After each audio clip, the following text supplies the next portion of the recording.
নির্দিষ্ট সময়সীমা ঠিক না করা হলেও ৪ বছর বা তার চেয়েও কম হতে পারে অন্তর্বর্তী সরকারের মেয়াদ। কাতার ভিত্তিক সংবাদ মাধ্যম আল জাজিরাকে এক সাক্ষাৎকারে এই কথা জানিয়েছেন প্রধান উপদেষ্টা ডক্টর মোহাম্মদ ইউনূস। তিনি বলেন, নতুন বাংলাদেশ তৈরি করতে চায় অন্তর্বর্তী সরকার, তবে জনগণ যদি সংস্কার না চায় তবে সেখান থেকে সরে আসবেন তারা। আজারবাইজানের বাকুতে জলবায়ু সম্মেলনের ফাঁকে কাতার ভিত্তিক সংবাদ মাধ্যম আল জাজিরাকে সাক্ষাৎকার দেন প্রধান উপদেষ্টা ডক্টর মোহাম্মদ ইউনূস। সেখানে জলবায়ু পরিবর্তনের প্রভাবের পাশাপাশি কথা হয় দেশের নানা বিষয়েও। পুরানো দিয়ে নতুন নিতে আজই চলে আসুন আপনার নিকটস্থ ওয়ালটন শোরুমে। অন্তর্বর্তী সরকারের মেয়াদ নিয়ে সাংবাদিকের প্রশ্নের জবাবে তিনি বলেন, নির্দিষ্ট সময়সীমা ঠিক না করা হলেও ৪ বছর বা তার চেয়েও কম হতে পারে অন্তর্বর্তী সরকারের মেয়াদ। সাধারণত যে কোনো সরকারের মেয়াদ ৫ বছর হয়। নতুন সংবিধানে হয়তো সেটা ৪ বছর করা হতে পারে। তাই আমাদের মেয়াদ ৪ বছরের কম হওয়া উচিত, সম্ভবত আরো অনেক কম। প্রশ্ন হচ্ছে, জনগণ কি চায়, রাজনৈতিক দলগুলো কি চায়।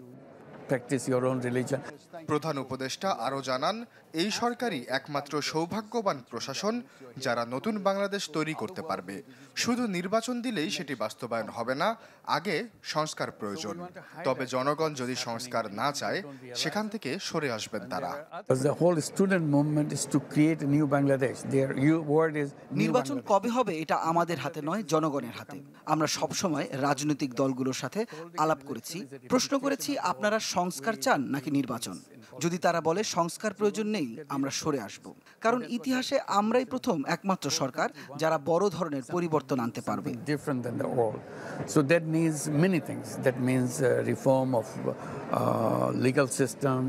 সাক্ষাৎকারের এক পর্যায়ে উঠে আসে শেখ হাসিনা প্রসঙ্গও।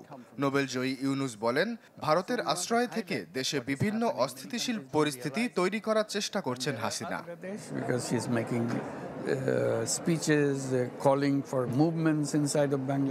ভারত থেকে বক্তব্য দেয়া, বিক্ষোভের ডাক দেয়া, শেখ হাসিনার এমন কর্মকাণ্ডে ক্ষতিগ্রস্ত হচ্ছে বাংলাদেশ।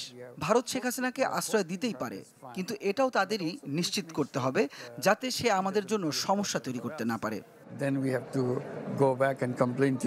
ডক্টর ইউনূস জানান, এমন চলতে থাকলে আশ্রয়দাতা ভারতের কাছেই অভিযোগ জানাবে অন্তর্বর্তী সরকার। আশ্বাস চৌধুরী, চ্যানেল 24।